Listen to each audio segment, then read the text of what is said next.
Hey there! Welcome to a journey that could transform your life.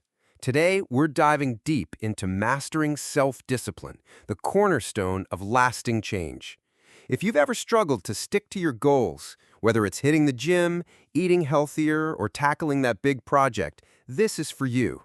Self-discipline isn't about brute force or willpower alone. It's a skill you can build, a muscle you can strengthen, and a mindset you can cultivate. So, let's unpack what self-discipline really is, why it matters, and how you can harness it to create the life you want. First off, let's clear up what self-discipline means. It's not about punishing yourself or living a rigid, joyless life. It's about aligning your actions with your values and goals, even when you don't feel like it. Picture this. You want to get fit, but it's 6 a.m., it's cold outside, and your bed is calling your name. Self-discipline is what gets you out of bed, into your running shoes, and out the door.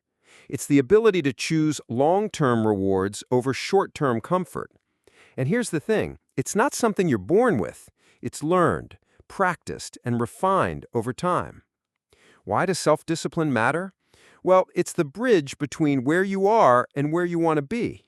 Without it, goals stay dreams and intentions never turn into reality. Studies show that people with higher self-discipline are more likely to achieve their goals, report higher life satisfaction, and even have better mental health. A 2013 study in the Journal of Personality found that self-discipline was a stronger predictor of academic success than IQ. That's powerful. It means self-discipline can outweigh raw talent in many areas of life. Now let's get real for a second. Building self-discipline isn't always easy. We live in a world designed to distract us. Social media, endless notifications, and the temptation of instant gratification everywhere. But here's the good news. You don't need to overhaul your life overnight. Small, consistent steps lead to big changes. Let's break it down into practical strategies you can start using today. Start with clarity. Self-discipline thrives when you know exactly what you're aiming for. Vague goals like, I want to be healthier, won't cut it. Get specific. Instead, say, I'll eat a vegetable with every meal, or I'll walk 10,000 steps a day. Write your goals down. A study from Dominican University found that people who wrote down their goals were 42% more likely to achieve them. Clarity gives you a roadmap, and self-discipline is what keeps you moving along it. Next, build habits, not just goals. Goals are great, but they're outcomes. Habits are the systems that get you there. Let's say you want to write a book. Instead of focusing on finish the book, commit to writing 500 words every morning. Habits reduce the need for constant motivation because they become automatic. James Clear, the author of Atomic Habits, says it best. You don't rise to the level of your goals, you fall to the level of your systems. Start small. Maybe it's just 10 minutes of writing a day and build from there. Now, here's a big one. Don't rely solely on willpower. Willpower is like a battery. It runs out. That's why you might stick to your diet all day, but cave to a late-night snack. Instead, use systems to reduce the need for willpower. Meal prep on Sundays so healthy food is ready to go. Schedule your workouts like appointments. Automate decisions where you can. The less you have to rely on willpower, the more consistent you'll be. Self-compassion is another secret weapon. You're going to mess up sometimes. That's not failure, it's part of being human. The key is to avoid the what the heck effect, where one slip-up leads to abandoning your goal entirely. If you miss a workout, don't skip the next one. If you eat a donut, don't write off the whole day. Treat yourself like you'd treat a friend, kindly but firmly. A 2011 study in the journal Self and Identity found that self-compassion helps people bounce back from setbacks faster. Let's not forget about rewards. Self-discipline doesn't mean no fun. Build in small rewards for sticking to your habits. Finished a week of workouts? Treat yourself to a movie or a new book. Just make sure the reward aligns with your goals. Don't celebrate a healthy eating streak with a pizza binge. Rewards reinforce positive behavior and keep you motivated.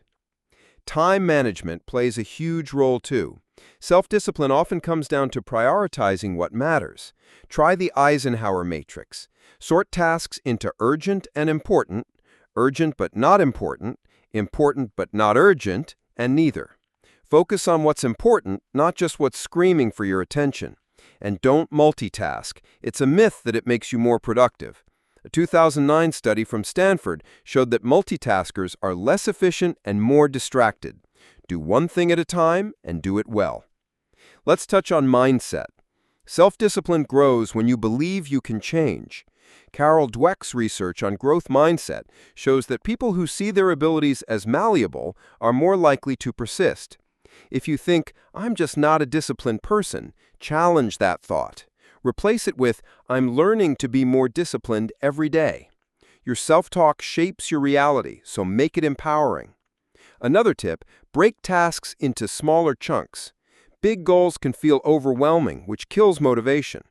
If you're studying for a big exam, don't aim to study all day.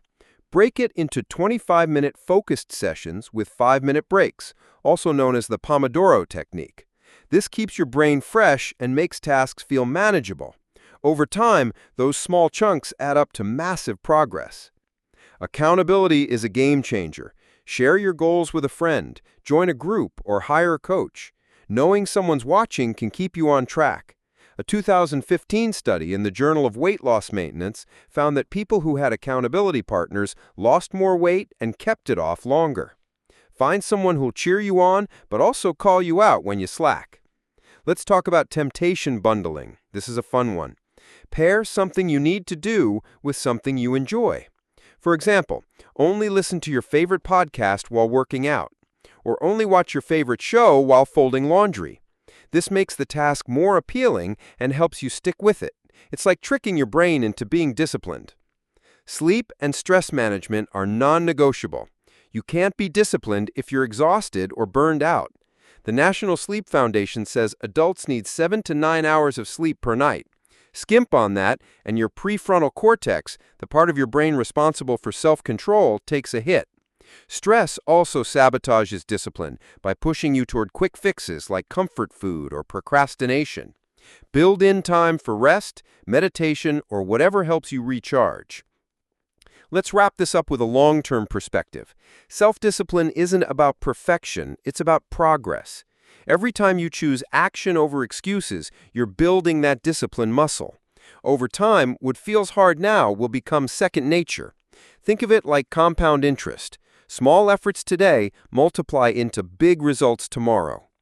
So, here's your challenge. Pick one area of your life where you want to see change. Set a clear, specific goal. Build one small habit to support it. Create an environment that makes it easier. And when you stumble, be kind to yourself, but get back up. You don't need to be perfect. You just need to keep showing up. Thanks for joining me today. If you found this helpful, share it with someone who could use a boost. Let's keep building that discipline and creating lasting change together. Until next time, keep pushing forward.